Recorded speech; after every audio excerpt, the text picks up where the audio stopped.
একদিন টুনি আম গাছে উঠে আম পাচ্ছিল। তার ছানা টিঙ্কুকে চাটনি করে খেতে দেবে। হঠাৎ টুনির পাটা আম গাছ থেকে পিছলে যেয়ে টুনি হঠাৎ নিচে পড়ে। তখনই টুনির মাথা থেকে রক্ত বেরোতে থাকে। তার ছানা টিঙ্কু তার মায়ের অবস্থা দেখে প্রচন্ড কান্না করতে লাগে। তখনই টুনি যন্ত্রণায় ছটফট করতে লাগে। তখনই টুনির ছানা টিঙ্কু তার মায়ের এই অবস্থা দেখে তাড়াতাড়ি করে টুনিকে মাথায় করে নিয়ে বাড়ি চলে আসে। টিঙ্কু বাড়ি এসে তার মাকে বলে, মা কিছুদিন ধরে তো খাওয়া হয়নি, তোমার তো খুব প্রচুর খিদে পেয়েছে, আমি পাশের বাড়ি থেকে কিছু খাবার নিয়ে আসি। টিঙ্কু তার মায়ের জন্য খাবার চাইতে যায়। তখনই কাকুল বলে, সবাই যদি লাইক করে চ্যানেলটাকে সাবস্ক্রাইব করে তবেই তোকে আমি খাবার।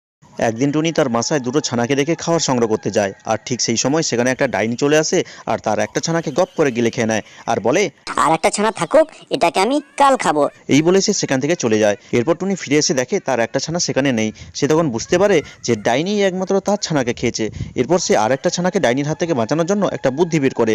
আর সেটা কি জানার আগে ভিডিওটিকে টুক করে লাইক করে চ্যানেলটিকে সাবস্ক্রাইব করে দাও আর কমেন্ট করে লিখো 2 আর 2 যোগ করলে কত হয়। এরপর টুনি নদীর পাড়ে থাকা একটা কুমিরের বাচ্চাকে তুলে নিয়ে গিয়ে ওই ডাইনির হাতের কাছে ছেড়ে দেয়। আর ওই বাচ্চা কুমিরের মা বড় কুমির তার বাচ্চার খোঁজ করতে করতে ঠিক তখনই ওই ডাইনির কাছে এসে পৌঁছায় আর তাকে গপ করে গিলে খেয়ে নেয়। আর এইভাবে টুনি তার আরেকটা ছানাকে ডাইনির হাত থেকে বাঁচিয়ে ফেলে। জিহান, এই জঙ্গলের রাস্তাটা খুবই ভয়ানক, এখান থেকে তাড়াতাড়ি বাড়ি চলো। আর হ্যাঁ, এখানে পড়ে থাকা কোনো জিনিসে হাত দেবে না, মনে থাকে যেন।